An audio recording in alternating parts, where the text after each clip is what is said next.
1-1 coming home to Staples. And by the way, the Clippers do own Staples now. I don't know whatever happened. Moved in from below the basement. You want to put a case on that? On which? That y'all not going to be 1-1 after tonight? I might do that. I just might do that. Okay. I just might. You're running hot and heavy. Yeah. I saw you coming. I saw you coming last week. You're in control. You're only 37 cases down.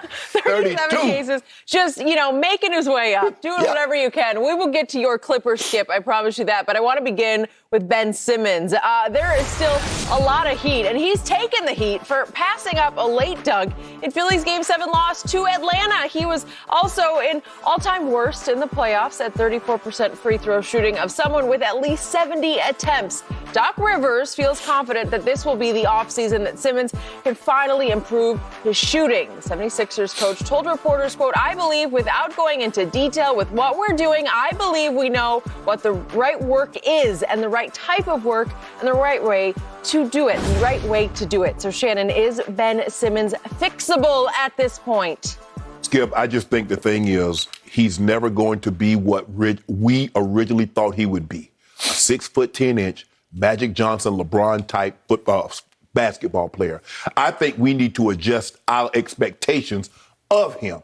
He's too flawed of an offensive player to be historically or transcendently great. We've never seen an offensive player this flawed and him be historically great, Skip. So maybe we just change our expectations, what the ceiling is for him, and he'll be fine.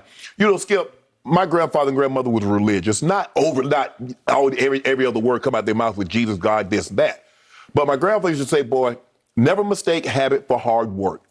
And they spoke to us in parables like that because I guess in the Bible, they speak to you a lot of parables. And you're supposed to figure that out, Skip. You and I both go to the gym a lot. We've seen people that come to the gym, Skip, 5, 6, 7 years, 5, 6 days a week, and they never change. Man, I'll be working out. Because they mostly talk. Because what they're doing is they're mistaking habit for hard work. Yep. Because they go to the gym 5 days a week, they think they're working hard. Ben Simmons think because he goes to the gym every single day, he working hard. Well, if he is going to the gym every single day. Okay, there lies another problem, Skip. How about this here? And I was thinking, Skip, there was nothing on last night. I ended up watching Kevin Hart's movie Fatherhood, and I was just thinking to myself, I said, Ben Simmons. Who could Ben Simmons be? Because he's not going to be Magic. He's not going to be LeBron. What if he was a Draymond Green type player? Could he be that, Skip? Initiate the offense, get you some rebounds. He can play defense. He can assist the basketball. Just not that offensive threat that when we think Magic, because Skip, Magic did average, was a 19 and 11 guy. Yep. Could Ben Simmons be a Draymond? And this is no knock on Draymond because I think Draymond's going to the Hall of Fame. A Defensive Player of the Year, All-NBA Defensive Player, 3 championships out of 4. So I think Draymond's a hell of a player, and that's not a knock if Ben Simmons can become that. Skip, he's just not going to be Magic. He's not going to be LeBron. So I think we need to scale back our expectations. But I also think Doc is like, you know what, man, I probably killed some of that trade value I had. That when I said, Skip, I don't know if he can be late in the ball. Because think about this, Skip. Let's put it in football terms. Imagine you got a quarterback and he becomes unplayable late in the ball game. What good is he? How do you say a guy is LeBron Magic if I can't play him late in ball game in crunch time? I got to get him off the court. Because he's not going to take a jump shot, and he's afraid to get fouled. Well, he's not going to take. He's afraid of shooting, and he's afraid of going to the free throw line. Yep. So he becomes unplayable. Skip, I don't know. Fix to what extent? Is it something that we can repair and it's going to be good long term, or is just a quick fix until we get a long term solution, which is another player in here to replace Ben Simmons? I believe that's the best thing for both sides, Skip. Because we can go back and talk about, well, Ben, you remember he had 42 against Rudy Gobert, the Defensive Player of the Year? Yes. But also what was absent in that game? Joel Embiid. And he was in attack mode. So if he's going to tackle and lay the ball up, Skip, in the playoffs, he shot one shot outside of the paint. And it was at the end of the quarter, 3 shot. Let that sink in, Skip. The man played 11 games, and he took one shot. Skip, I don't know to the extent how fixable is. What is your definition of fixable? That is the question that the Sixers are going to have to ask themselves. What is our definition of fixable. Okay. I hear everything you just said. I heard everything you said yesterday. I heard a whole lot of things that got said throughout the media yesterday about it's time to get rid of Ben Simmons. Right. You were the first to market with it's time to trade Ben Simmons. Okay, so I'm going to ask this hypothetical question. Okay. What if I told you there was this player who was 24 years of age, and he's 6'11", 240 pounds, and he won Rookie of the Year. Yep. And then he made 3 straight All-Star teams, and he made 2 straight first-team All-Defenses. So that's a pretty good player. That's a pretty good player. And what if I told you, as you just mentioned, that said player, not that long ago, just back on February 15th, got so angry over all the talk about how Rudy Gobert was the runaway defensive player of the year that he took it upon himself to go to Utah without his co-star.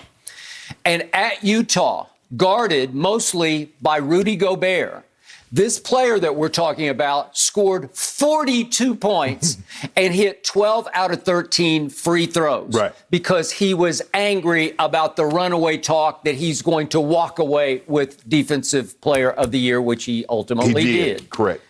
What if I told you that player has 7 games in his fairly brief NBA career of 30-plus points? What if I told you he has 73 games in his career of 20-plus points, and that he has 35 triple-doubles already in a fairly brief NBA career? And what if I told you that player helped lead his team to the best record in the East, to a first-round playoff win, and all the way to the second round in which his team was in a fairly commanding 2-1 lead, and then had leads in Game 4 of 18 points and in Game 5 of 26 points? Correct.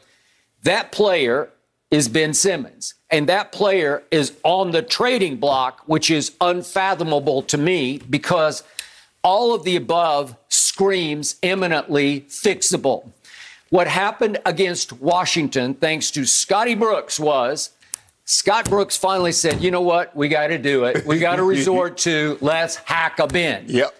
And for some reason, this 24-year-old who can be very tough-minded, I'll throw in one other game that sticks in my memory, and that was back on April 18th of 2019. Remember when Jared Dudley said if you can just slow him down and get him in the half court, he's average in the half court, said Jared Dudley? Yes, he did. And at the shoot-around that day, the response from when Ben Simmons was, it's coming from Jared Dudley, come on, right? And he proceeded that night to terrorize those Brooklyn Nets. Obviously, they weren't the KD, Kyrie. But think about it again, Skip. What was absent?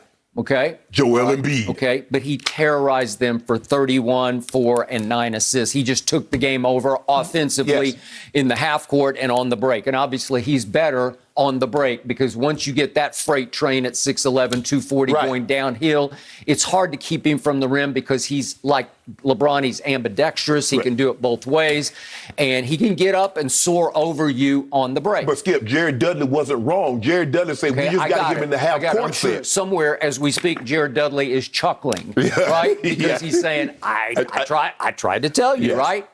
But what happened to this young, still very young man against Washington? He got snake bitten. And I'm shocked, because he's shown flashes of being so tough-minded. When he gets mad, he gets good mad. He gets unstoppable mad, but somehow he didn't get mad at Scott Brooks. He got gotten. He shrank. He let the demons take his psyche over. And you know and I know what happens when you let them get in there. You're cooked. Where he got so afraid he didn't even want to try to shoot the free throws anymore, because all he could do is muster up about 30%, 35% of them.